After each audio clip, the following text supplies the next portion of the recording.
మీ శ్రేయస్సు కోసం చేసే పూజలు హోమాలు యజ్ఞాలు ఇప్పుడు ఒక్క క్లిక్ దూరంలో వేదమందిర్.com. అందరికీ నమస్కారం. సుమన్ టీవీకి స్వాగతం. నేను గీతాంజలి. జూన్ 2వ తారీఖు నుంచి గురు మార్పు.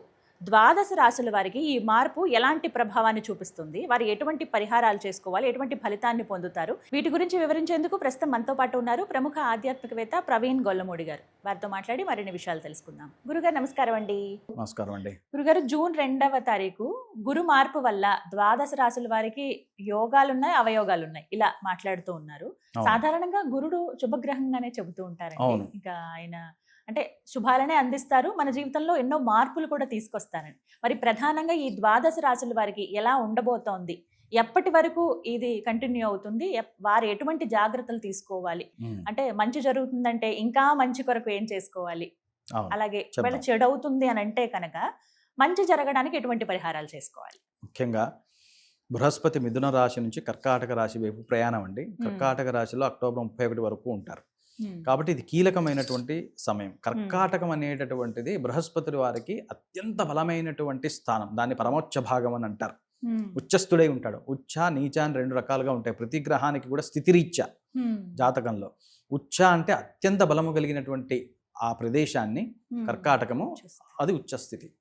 ఈ ఉచ్చస్థితిలో ఉన్నటువంటి బృహస్పతి ఇవ్వలేనిదంటూ ఏది ఉండదని చెప్పారు. అసలు బృహస్పతి ఏమి ఇస్తాడనేది ముందు ఒక్క నిమిషం మనం ఆలోచన చేసుకుంటే, విద్యాకారకస్య బృహస్పతి, విద్యనిచ్చేవాడు బృహస్పతి. స్వర్ణకారకస్య బృహస్పతి, స్వర్ణం అంటే బంగారం ఇచ్చేటటువంటి వాడు బృహస్పతి. పుత్రకారకస్య బృహస్పతి, సంతానకారకుడు పుత్రకారకుడు రెండు కూడా బృహస్పతి.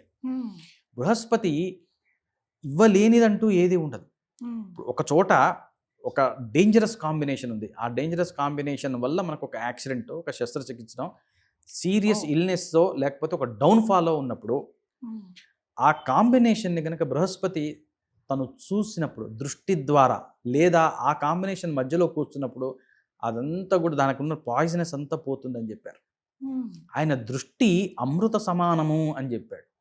ఆయన స్థితి కంటే కూడా దృష్టి చేత బలవంతుడని చెప్పారు. అంటే ఆయన ఉన్నది లగ్నం మీద, కానీ ఆయన సంతాన స్థానాన్ని చూస్తున్నాడు అనుకోండి, వెరీ సక్సెస్ఫుల్ పిల్లలు ఉంటారు వాళ్ళకి. మరో చోట ఉండి జాబ్ని చూస్తున్నాడు, 10th హౌస్ అంటారు. జాబ్ అంటే వృత్తి స్థానం. ఆ వృత్తి స్థానం పైన తన చూపు పడితే విపరీతమైనటువంటి సక్సెస్ జాతకుడు అనుభవిస్తాడు.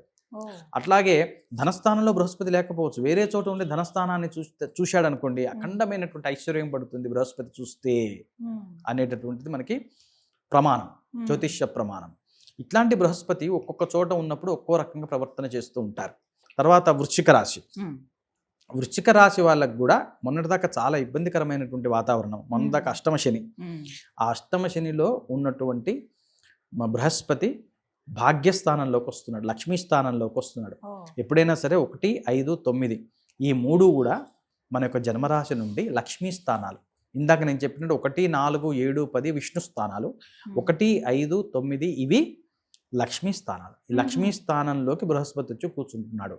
కాబట్టి ఒక అద్భుతమైనటువంటి ప్రోగ్రెస్ మీ లైఫ్లో.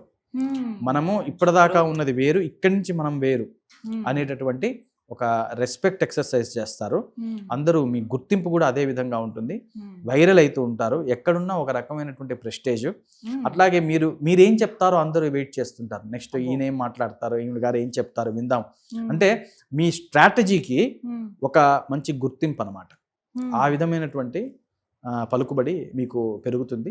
వృత్తి ఉద్యోగాల్లో రెండిట్లో, ఇంట్లో కూడా గృహస్థులకు కూడా, మామూలుగా హౌస్ వైఫ్స్కి కూడా ఒక రకమైనటువంటి ఫ్రీడమ్ వస్తుంది, ఒక రకమైనటువంటి పవర్ వస్తుంది, స్టాండ్ వస్తుంది అన్నమాట. అయితే పంచమ స్థానంలో పుత్రస్థానంలో శని ఉన్నాడు. కాబట్టి సంతానం, పుత్రం అని కాదు, సంతాన స్థానంలో శని ఉండటం వల్ల కొన్ని పిల్లల విషయంలో డిసప్పాయింట్మెంట్స్, వాళ్ళకి ఇండిసిప్లైన్ విషయంలో, వాళ్ళ గోల్స్ని రీచ్ అయ్యేటటువంటి విషయంలో వాళ్ళకి ఎక్కడో ఉన్నటువంటి ల్యాగ్ని వీళ్ళు ఇరిటేట్ అవుతున్నారు. ఏంటి ఇంత ల్యాగ్, మనం అన్ని ప్రొవైడ్ చేస్తున్నాం కదా అని. కొంతమందికి ఏమో అసలు సంతానం కలగట్లేదు. వాళ్ళకి 2026 కూడా వాళ్ళకి కొద్దిగా ఇబ్బందికర వాతావరణమే.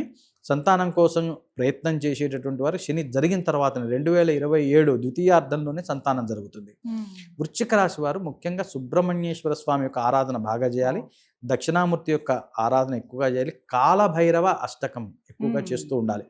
వీటి వల్ల సంతానం విషయంలో అనుకోండి, ఇంటి వ్యవహారాల్లో అనుకోండి, వృత్తి ఉద్యోగాల్లో అనుకోండి, వీరికి ఒక రకమైనటువంటి ఈ సక్సెస్తో పాటు ఒక రకమైనటువంటి ఒత్తిడిని కూడా వీళ్ళు కలిగి ఉన్నారు.